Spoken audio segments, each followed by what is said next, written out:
Okay, children, going ahead with chapter 14 of exercise 14.3 में 4 sums pending है.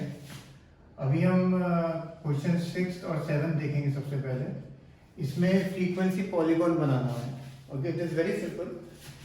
इससे पहले ये कैसे बनाना है, एक ही एग्जांपल 9 है हमारी टेक्स्ट बुक में. एंड सबसे पहले हम एग्जांपल 9 करेंगे, आप उसको करना, उसको बनाना फिगर, और जब वो हो जाए उसके बाद फिर आपको क्वेश्चन 6 एंड 7 करना है.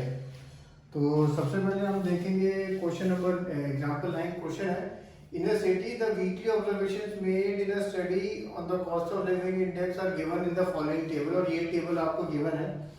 बोला है draw frequency polygon for the data above. ठीक है, आपको एक फ्रीक्वेंसी पॉलीगॉन बनाने का बोला है. फ्रीक्वेंसी पॉलीगॉन बेसिकली अगेन एक तरह का डेटा रिप्रेजेंटेशन है जिससे हमें डेटा को पढ़ने में आसानी होती है. We can read it faster, so that's the only thing. तो कैसे बनाना है, सबसे पहले ये चीज आपको गिवन है क्वेश्चन में. ये क्लासेस गिवन है 140 टू 150, 150 टू 160, ये गिवन है आपको. सबसे पहले आपको एक चीज करनी होती है, ये जो फर्स्ट क्लास है उससे पहले वाली एक क्लास आपको लिखनी है. तो वो होगी 130 टू 140 और उसकी फ्रीक्वेंसी 0 लिख देनी है आपको. उसकी लिख देनी है फ्रीक्वेंसी आपको 0. ठीक है. सिमिलरली जो लास्ट में भी, जैसे लास्ट है 190 टू 200, तो 210, 200 टू 210, और उसकी भी फ्रीक्वेंसी आपको लिख देनी है 0. ये एक चीज आपको ऐड करनी है. लास्ट एक चीज और आपको क्लास मार्क लिखना है. क्लास मार्क बेसिकली क्या होता है, इन दोनों को ऐड करके अपॉन 2. तो जैसे सबसे फॉर एग्जांपल 140 प्लस 150 होता है 290, और 290 का हाफ करेंगे तो बन जाता है वो 145. सिमिलरली 150 इसका करेंगे तो 155, इसका भी बनेगा तो 135, इसका करेंगे. इस तरह से आप करते जाएंगे. अब आप देखेंगे 10-10 का गैप आ रहा है, 10-10 का ही गैप आएगा.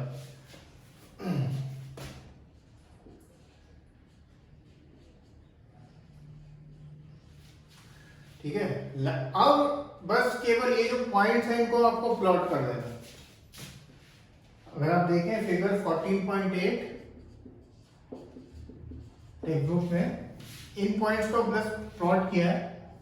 एक्स एक्सिस और वाई एक्सिस. स्केल आपकी मर्जी है, जो मर्जी लेना है. अब ये जैसे हम यहाँ पे अगर आप वाई एक्सिस पे फ्रीक्वेंसी करते हैं तो आप देख रहे हो तो वो 0 टू 20 में वेरी करते हैं, तो अकॉर्डिंगली आप जो मर्जी है स्केल ले सकते हो.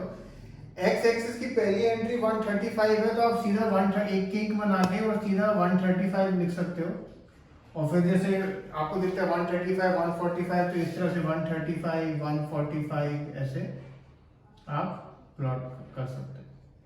अच्छा, जब आप ये प्लॉट करोगे पहले पॉइंट्स बना देना. जैसे ये पॉइंट बना, ये पॉइंट बना, ये पॉइंट बना. जब ये पॉइंट बने इनको फिर स्केल से ज्वाइन करना.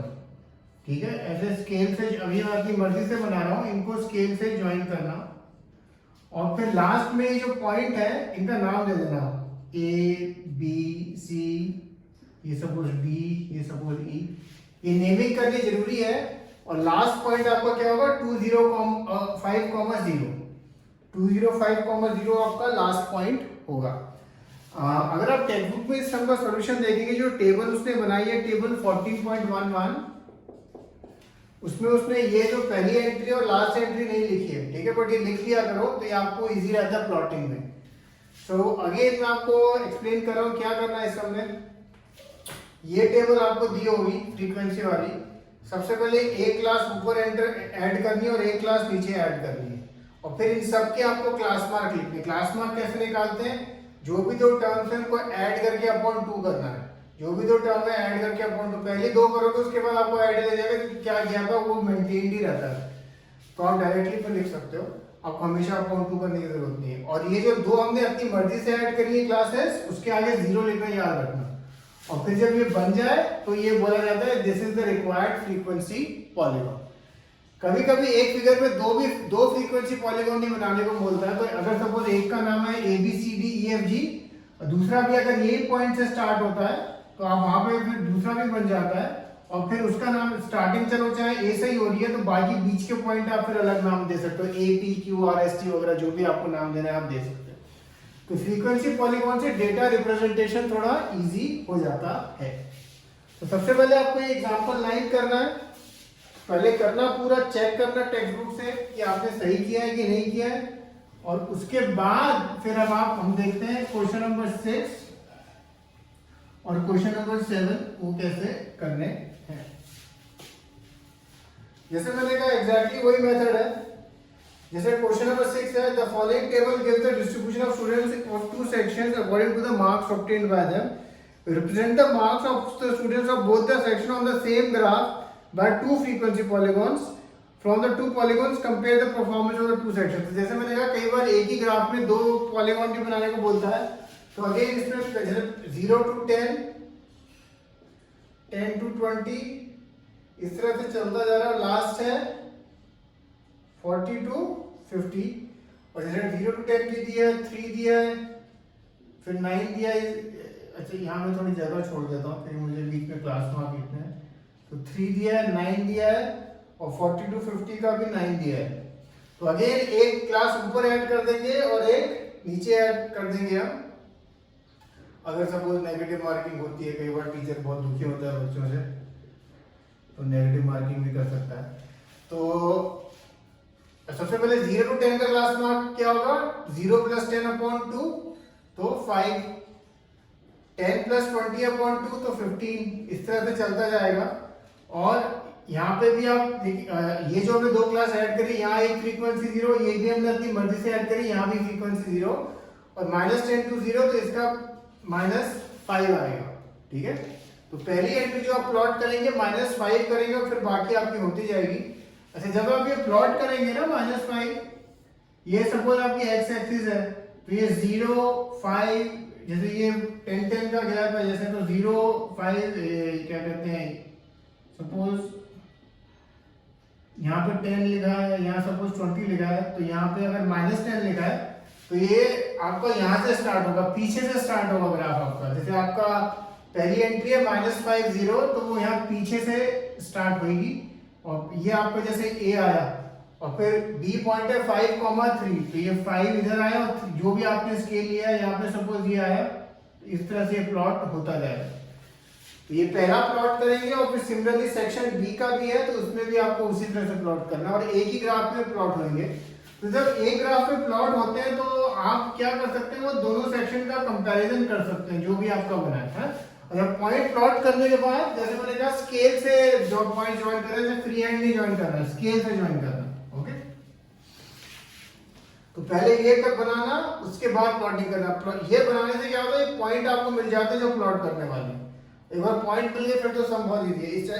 इसमें क्योंकि दो करने हैं, तो आप इसके आगे ही आप सेक्शन बी का भी आप बना सकते हो, तो आपको क्लासेस एक बार ही लिखनी पड़ेगी। ठीक है, अब जैसे मैंने कहा क्वेश्चन नंबर 7 भी सेम है, जैसे ये है, एग्जैक्टली सेम है, बस उसमें एक चीज करनी है, जो करनी है उसके लिए उसने आपको हिंट भी दी है। लिखा है first make the class intervals continuous. वो इसमें हिंट लिखे, वो इसलिए लिखा है, अगर आप देखो 1 to 6 लिखा है, फिर 7 to 12, तो कंटिन्यूअस नहीं है। तो जैसे मैंने उस दिन समझाया था 0.5 माइनस 0.5 प्लस, तो आपको ये बेसिकली जैसे ये 0.5 बन जाएगा, और ये 6.5, ये क्या बन जाएगा, 7 में से माइनस करेंगे तो 6.5, और ये 12.5, और इस तरह से ये आपका चलता जाएगा। अब जैसे इसमें जब क्लास मार्क लिखेंगे 6.5 प्लस ये करते हैं, तो आपको क्या मिलता है, 7/2 क्या होता है, 3.5।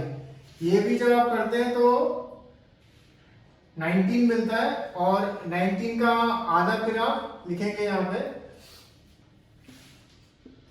होता है 9.5। इस तरह से आपका ही चलता जाएगा। और जैसे टीम ए में 2 लिखा हुआ है, और इसमें 1 लिखा है, तो आप प्लॉट करेंगे। अगेन इसमें भी मैंने जैसे बताया था, एक क्लास पीछे की भी लिखनी है आपको। जब एक क्लास पीछे की आप लिखेंगे तो 0.5। अच्छा, यहाँ पे 6 का गैप है, ये अगर आप देखो 6, तो ये -5.5 ये होगा, 6 का गैप है, तो ये 0.5 में अगर हम पीछे की तरफ जाएं 0.5, तो -5.5 हुआ है। ठीक है, 0.5 to -5.5, और ये कितने का गैप हुआ, 6। और इसमें भी जब हम अगर आप बीच का जब लिखेंगे, तो -5.5 प्लस 0.5 करते हैं हम, तो हमें क्या मिलता है -5, तो वो क्या होती है -2.5, और उसमें ऑफकोर्स आपको क्या लिखना है 0 लिखना है। पहली एंट्री क्या रहेगी 0, क्योंकि ये आपने अपनी मर्जी से लिखी है, ठीक है। कई बार टीचर बोलेंगे कि ये मत लिखो एंट्री, तो अगर वो बोलते हैं आप क्लास में मत लिखो तो नहीं भी लिखना, पर फिर आपको ये ध्यान रखना है कि जो एक क्लास है, जो पहली वाली क्लास है वो ऐसी होनी चाहिए, ठीक है। तो कुछ बच्चे क्या करते हैं, अगर टीचर इंसिस्ट करते हैं कि आप मत लिखो इसको, तो वो इनिशियली ये वाली क्लास वो पेंसिल से लिख देते हैं, ये और लास्ट में जो एक ऐड होनी है, और फिर जब पूरा बना देते हैं तो फिर वो पेंसिल से उसको मिटा देते हैं, ठीक है। तो ये क्वेश्चन नंबर 6 और क्वेश्चन नंबर 7।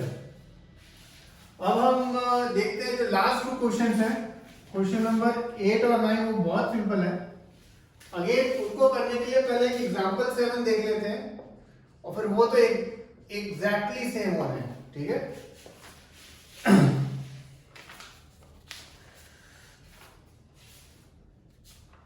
जैसे अभी हमने हिस्टोग्राम बनाए थे क्वेश्चन नंबर 3 और 4 में, उसी तरह एग्जांपल 7 अगर आप देखो पेज 251 में उसने हिस्टोग्राम बनाने को बोला है। और अगर आप देखो तो 0 20 7 स्टूडेंट 20 to 30 10 30 to 40 ऐसे उसने लिखा हुआ है। टेबल 14.7 पेज 251, ये जरा खोलना आप सबसे पहले, ठीक है। तो बच्चों के मार्क्स हैं, तो 0 to 20 7 बच्चों के मार्क हैं, 20 to 30 10 के मार्क हैं, इस तरह से लिखा हुआ है। और अगर आप देखो नीचे फिगर 14.4 उसने वो हिस्टोग्राम बनाया एज इट इज जो टेबल में था। अगर आप देखो उसने जैसे 0 to 20 में 7 का रखा था तो 7 पे रखा, इस तरह से उसने बना दिया, ओके। अब अगर आप 1 सेकंड के लिए हल्का सा स्टडी करो ना इसको, तो इस हिस्टोग्राम में अगर हमने एग्जैक्टली जैसा लिखा है अगर हमने बनाया, तो आप देखो तो 0 to 10 में भी 7 स्टूडेंट्स हैं और 10 to 20 में भी 7 है, यानी 0 to 20 में एक्चुअली 14 स्टूडेंट्स हैं। और जबकि अगर आप ऊपर देखो तो 0 to 20 में कितने थे 7। तो ये मिस्टेक क्यों हो रही है? ये मिस्टेक इसलिए हो रही है कि अगर आप इस हिस्टोग्राम में देखो तो क्लास लेंथ सेम नहीं है। पहले में 20 है, फिर 10 की हो गई, और फिर 70 एंड अबव में भी, जैसे अगर 100 मार्क्स का टेस्ट है तो फिर वो अगेन चेंज हो गया। तो जब इस तरह का होता है टेबल की क्लास लेंथ सेम नहीं है, क्लास लेंथ सेम नहीं, तो जो मेथड हमने अभी तक यूज किया है हिस्टोग्राम के लिए हम वो मेथड यूज नहीं कर सकते। अब 1 सेकंड के लिए पेज खोलना 253, और मैं चाहता हूं जस्ट पहले एक स्टडी करें फिगर 14.5 और मेरे साथ। फिगर 14.5 अगर आप देखो तो 2 और 4 में वो 3.5 पे एक्चुअली, तो 0 to 10 3.5, 10 to 20 भी 3.5, तो 0 to 20 में कितने हो गए 7। इस तरह से 70 to 100 भी अगर आप देखोगे तो वो उसी तरह से चल रहा है कि भाई 70 to 100 में कितने स्टूडेंट्स हैं 8 है, तो वहां पे वो 80 होंगे। तो अब हिस्टोग्राम बनाने का मेथड ये है, ऐसे बनाना। अच्छा ये 3.5 हमें मिला कैसे, हमें कैसे ध्यान में आया, तो वो मेथड मैं आपको सिखा रहा हूं, ठीक है।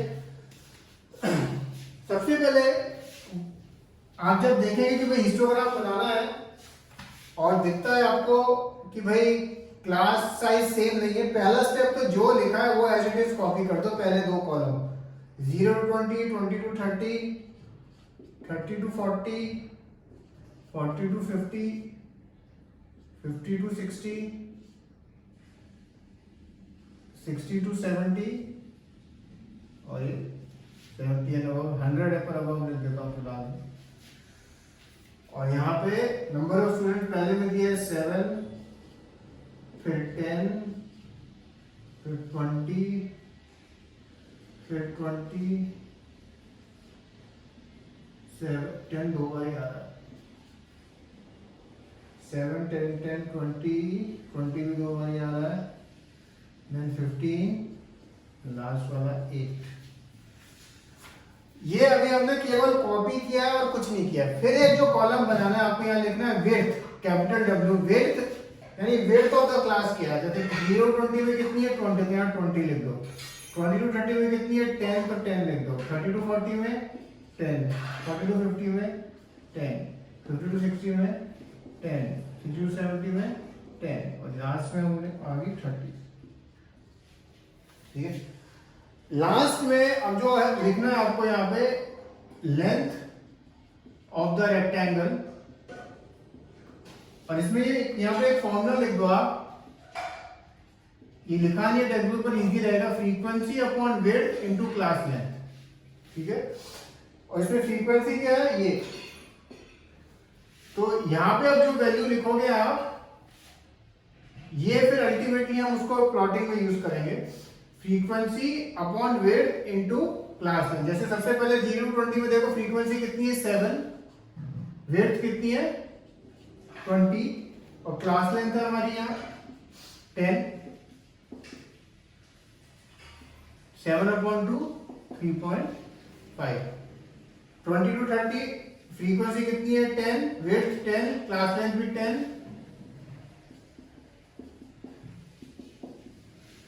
तो अभी इस तरह से चलता जाएगा। ये फॉर्मूला जो है frequency upon width into class length. Class length इसमें हमने क्या लिया, यहाँ पे 20 भी थी और 10 भी थी, और 10 मैक्सिमम टाइम प्रॉपर कर रही है और है भी सबसे कम वाली, तो इसलिए हमने यहाँ पे 10 ले लिए, ठीक है। ज्यादातर जो सबसे मिनिमम वैल्यू होती है वो जनरली हम ले लेते हैं क्लास लेंथ में, जो हमें यहाँ पे सब्स्टिट्यूट करनी होती है, ओके। तो इस तरह से आपका ये लेंथ ऑफ द रेक्टेंगल आएगा। अब आप जब प्लॉट करेंगे, आपके जो हिस्टोग्राम है, जैसे 0 20 30 लिखा आपने, तो 0 to 20 में अब आप 3.5 करेंगे, ठीक है। ये यहाँ पे स्केल ले लेगा जो भी होता है, और फिर 20 to 30 में आप क्या करेंगे 10, ठीक है। अब इस तरह से आपका बनेगा, ठीक है। तो ये मेथड पर केवल तभी यूज करना है अगर क्लास लेंथ सेम नहीं हो तभी करना है, नहीं तो अगर सेम है तो अपना जो नॉर्मल हम बनाते हैं। तो पहले आपको ये करना है, पेज 252 पे का ये सम है, आपको सबसे पहले ये करना है। कोई डाउट हो तो फोन करके पूछ लेना, कुछ समझ नहीं आ रहा है।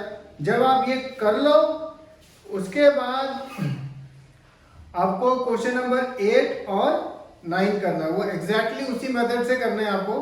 Question number 8, a random survey of children of various age groups playing in a park was found as follows, और एजेस दिए 1 to 2, 2 to 3, इस तरह से।